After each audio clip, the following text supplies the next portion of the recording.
संसद में अनुचित साधन रोकथाम संशोधन विधेयक किया पारित। प्रधानमंत्री ने वीडियो संदेश जारी कर कहा, पेपर लीक माफियाओं को नहीं छोड़ेंगे। परीक्षा प्रणाली को मजबूत और पारदर्शी बनाने का संकल्प दोहराया। पंजाब में एसआईआर का काम तेजी से जारी। गणना फार्मों का वितरण हुआ पूरा। मुख्य निर्वाचन अधिकारी ने कहा, डिजिटाइजेशन का काम भी 90% से पार।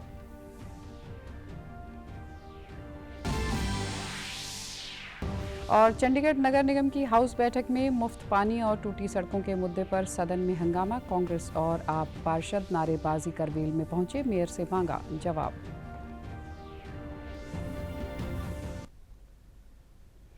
नमस्कार, चंडीगढ़ से आपका स्वागत है। मैं हूं आरजू। अब समाचार विस्तार से।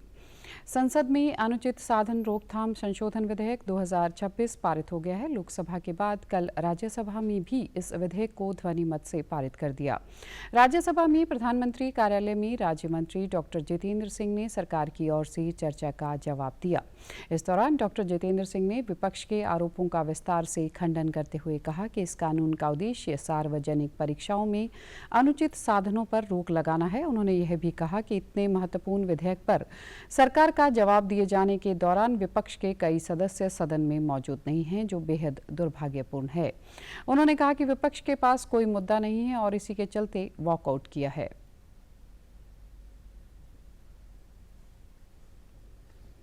It's unfortunate that many of the honorable members who were most vociferous in raising objections have chosen to walk out when their issues or their points were to be responded. This is an issue which has stake with every parent of this country, every family of this country, rather every citizen, because these young children are our huge investment for what Prime Minister Modi describes as Viksit Bharat of 2047. संसद में परीक्षा संशोधन विधेयक पारित होने पर प्रधानमंत्री नरेंद्र मोदी ने सोशल मीडिया पर एक नया वीडियो संदेश जारी किया। इसमें उन्होंने कहा कि यह बिल हमारी परीक्षा प्रणाली को और मजबूत बनाता है। पीएम ने कहा कि अब पेपर माफिया और पेपर लीक करने वाली गैंग को किसी भी कीमत पर बख्शा नहीं जाएगा।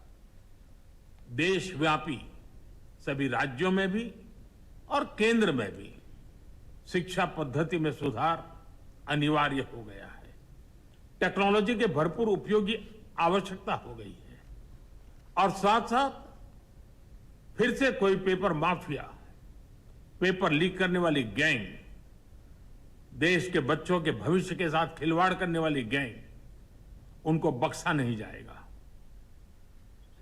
बिल पास होने के बाद भाजपा के राष्ट्रीय महासचिव तरुण चुग ने प्रधानमंत्री नरेंद्र मोदी का आभार जताया। साथ ही इस बिल के छात्रों के भविष्य की सुरक्षा वाला कदम बताया। मोदी जी देश के बच्चों के भविष्य के लिए, उनके सपनों को पूरा करने के लिए, उनकी मेहनत को कोई माफिया छीन के न ले जाए। आज इसके अंदर टास्क फोर्स, कठोर सजाएं, बढ़े हुए फाइन, निश्चित समय में फास्ट ट्रैक कोर्ट्स का प्रावधान। मैं प्रधानमंत्री श्री नरेंद्र मोदी जी को बधाई देता हूं कि उन्होंने देश के छात्रों को सुरक्षा कवच दिया है। प्रधानमंत्री नरेंद्र मोदी ने पश्चिम एशिया में जारी संघर्ष के बीच मौजूदा हालात और सरकार की तैयारियों की समीक्षा के लिए कैबिनेट कमेटी और सिक्योरिटी सीसीएस की बैठक की अध्यक्षता की। बैठक में पेट्रोलियम उत्पादों, एलएनजी, एलपीजी और उर्वरकों की पर्याप्त उपलब्धता सुनिश्चित करने पर विशेष जोर दिया गया। कैबिनेट सचिव ने बताया कि एलपीजी की खरीद के स्रोतों से पहले ही विविधता लाई जा चुकी है और प्रमुख पेट्रोलियम उत्पादों का स्टॉक और आपूर्ति की स्थिति पर्याप्त है। केंद्रीय सार्वजनिक क्षेत्र की रिफाइनरीज 100% से अधिक क्षमता पर काम कर रही हैं। सरकार ने पाइप नेचुरल गैस कनेक्शन विस्तार के साथ साथ नेचुरल गैस ग्रिड, एलएनजी आयात और सिटी गैस डिस्ट्रीब्यूशन नेटवर्क को भी मजबूत करने की दिशा में महत्वपूर्ण कदम उठाए हैं।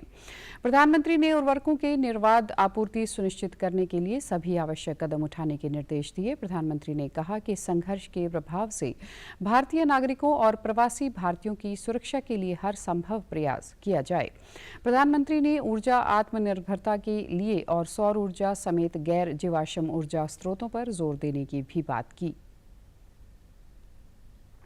पंजाब में विशेष गहन पुनरीक्षण के तहत घर घर गणना अभियान तेज गति से जारी है। राज्य के अधिकांश जिलों में गणना फार्म वितरित करने का कार्य लगभग 100% पूरा हो चुका है, जबकि प्राप्त फार्मों के डिजिटाइजेशन का काम भी तेजी से चल रहा है। मुख्य चुनाव अधिकारी आनंदिता मित्रा ने बताया कि 9 जून 2026 तक राज्य में कुल 2,14,61,043 पंजीकृत मतदाता थे। इनमें से वीरवार शाम 6 बजे तक 2,14,59,772 मतदाताओं को गणना फार्म वितरित किए जा चुके हैं, जो कुल मतदाताओं का 99% है। वहीं प्राप्त फार्मों में से 1,93,66,234 का डिजिटाइजेशन पूरा हो चुका है। जालंधर जिले में सभी 16,49,946 पंजीकृत मतदाताओं तक गणना फार्म पहुंचा दिए गए हैं।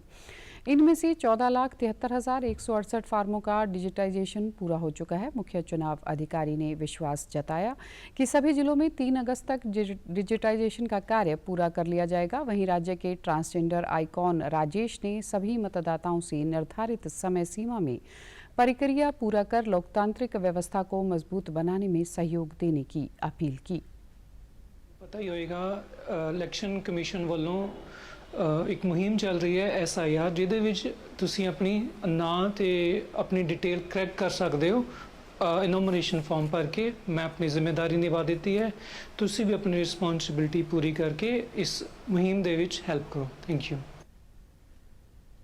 पंजाब कांग्रेस में जारी गुटबाजी के बीच पार्टी के राष्ट्रीय महासचिव व पंजाब प्रभारी भूपेश बघेल को 9 दिवसीय पंजाब दौरे पर कल शाम चंडीगढ़ पहुंचे। वह आज फतेहगढ़ साहिब और मोहाली में पार्टी पदाधिकारियों के साथ बैठक करेंगे। बघेल के दौरे से पहले पार्टी में बयानबाजी भी तेज हो गई है। फिरोजपुर से सांसद शेर सिंह गोबाया ने प्रदेश कांग्रेस अध्यक्ष अमरिंदर सिंह राजा वडिंग को इस्तीफा देने की सलाह देते हुए कहा कि पंजाब की जनता उनसे नाराज है। वहीं फरीदकोट कांग्रेस के जिला प्रधान ने भी विधायक कुशलदीप सिंह ढिल्लों के खिलाफ पत्र लिखकर नाराजगी जताई है। पार्टी में यह चर्चा भी है कि पूर्व मुख्यमंत्री चरणजीत सिंह चन्नी का गुट राजा वडिंग के नेतृत्व वाले कार्यक्रमों से दूरी बनाए हुए है। बघेल के इस दौरे को आगामी विधानसभा चुनाव की रणनीति से जोड़कर देखा जा रहा है। माना जा रहा है कि अपने दौरे के दौरान वह 16 जिलों में संगठनात्मक बैठकों के जरिए वर्करों से अनुशासन बनाए रखने और समन्वय बढ़ाने पर जोर देंगे। 31 तारीख से कार्यक्रम शुरू हो रहा है और डॉक्टर अमर सिंह जी के उसके जिले में उसकी शुरुआत होगी और उसके बाद लगातार 8 तारीख तक के जिला कांग्रेस कमेटी के विस्तारित बैठक होगी और चुनाव की तैयारी हमारी शुरू हो चुकी है। उसी संदर्भ में ये यात्रा है, क्योंकि अब चुनाव बहुत ज़्यादा दिन नहीं है, हम हर स्थिति में तैयार रहें, इसलिए ये यात्रा बहुत महत्वपूर्ण है। आने वाली चोणों ਨੂੰ ਲੈ ਕੇ ਇਹਦੇ ਤੇ डिस्कशन और तैयारी होएगी और चर्चा होएगी किस प्रकार ਅਸੀਂ बूथ ਤੇ ਕੰਮ ਕਰਨਾ ਹੈ। ਉਹਦੇ ਮੁਤਲਕ ਅੱਜ ਭੁਪੇਸ਼ ਬਘੇਲ ਜੀ ਆਏ ਨੇ। ਬਿਲਕੁਲ ਉਹ ਜਿਹੜੀ ਜ਼ਿਲ੍ਹਾ ਪ੍ਰਧਾਨ ਨੇ ਚਿੱਠੀ ਲਿਖੀ ਹੈ ਉਹ ਹਾਈ ਕਮਾਂਡ ਦੇ ਕੋਲੇ ਹੈ, ਉਹਦੇ ਤੇ ਵਿਚਾਰ ਚਰਚਾ ਭੁਪੇਸ਼ ਬਘੇਲ ਜੀ ਕਰਨਗੇ। पंजाब के कैबिनेट मंत्री संजीव अरोड़ा को सुप्रीम कोर्ट से बड़ा झटका लगा है। अदालत ने उनकी खराब स्वास्थ्य का हवाला देकर दायर अंतरिम जमानत याचिका खारिज कर दी है।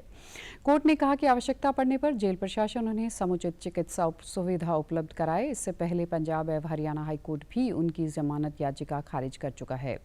इसी बीच सुप्रीम कोर्ट ने वर्ष 2020 में बिजली दरों में बढ़ोतरी के विरोध में हुए प्रदर्शन से जुड़े मामले में पंजाब के मुख्यमंत्री भगवंत सिंह मान समेत आम आदमी पार्टी के कई नेताओं को नोटिस जारी कर जवाब तलब किया है।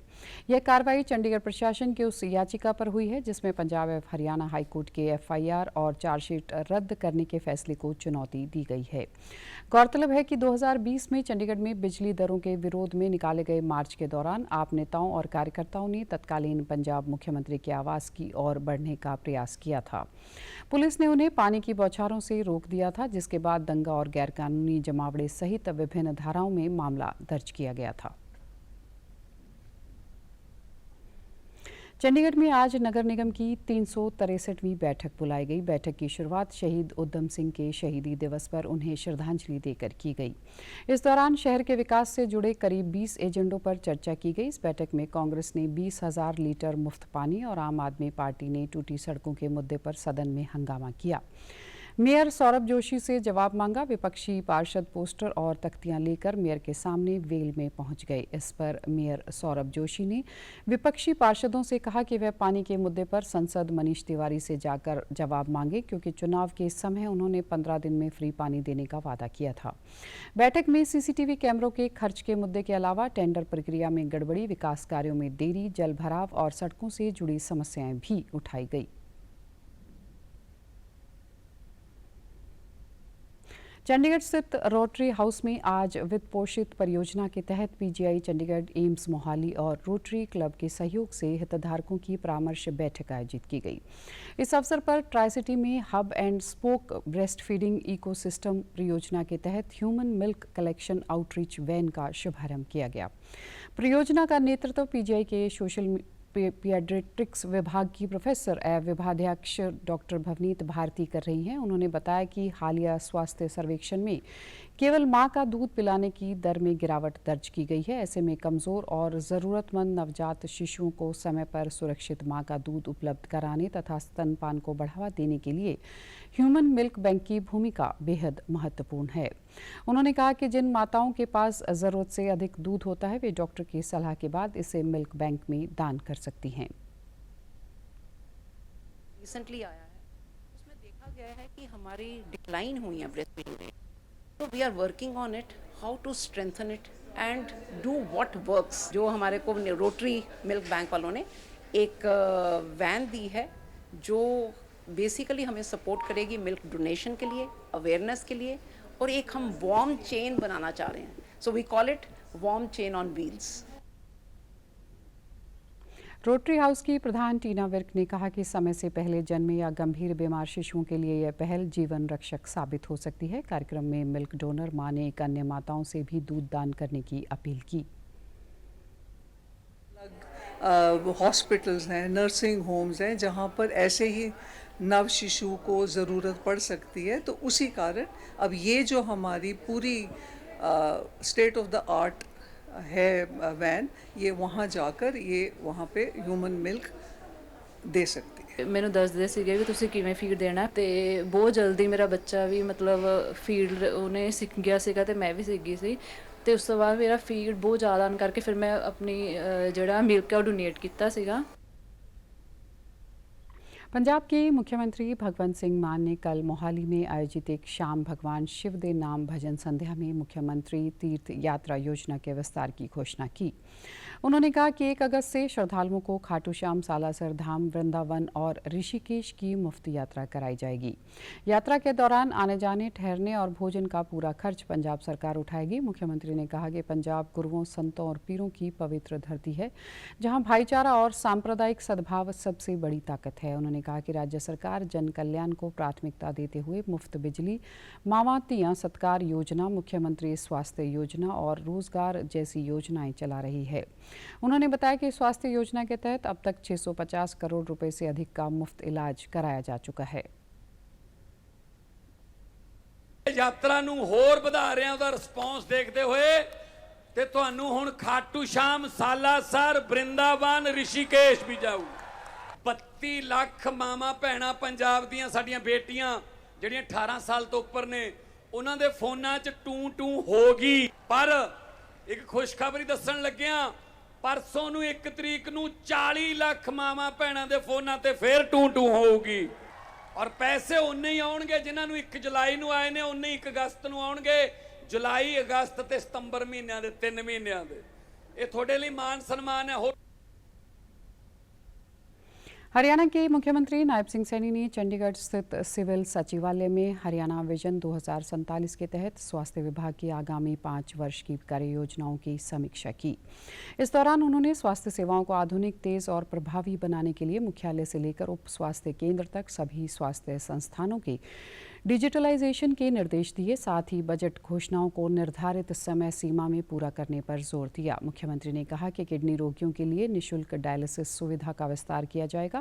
इसके तहत इस वर्ष 16 उपमंडलों और 2 मेडिकल कॉलेजों में डायलिसिस सेवाएं शुरू की जाएंगी। महिलाओं में कैंसर की शीघ्र पहचान और रोकथाम के लिए विशेष जांच शिविर लगाए जाएंगे।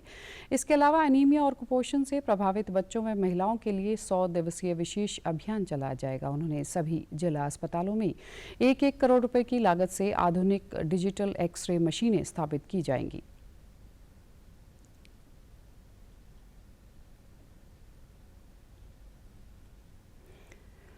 और आप हमारे समाचार YouTube channel DD news Chandigarh, Facebook DD news Chandigarh और सोशल मीडिया एक्स वे डीडी न्यूज़ CHD पर भी देख सकते हैं। इसी के साथ चंडीगढ़ से समाचारों का सिलसिला समाप्त होता है। नमस्कार।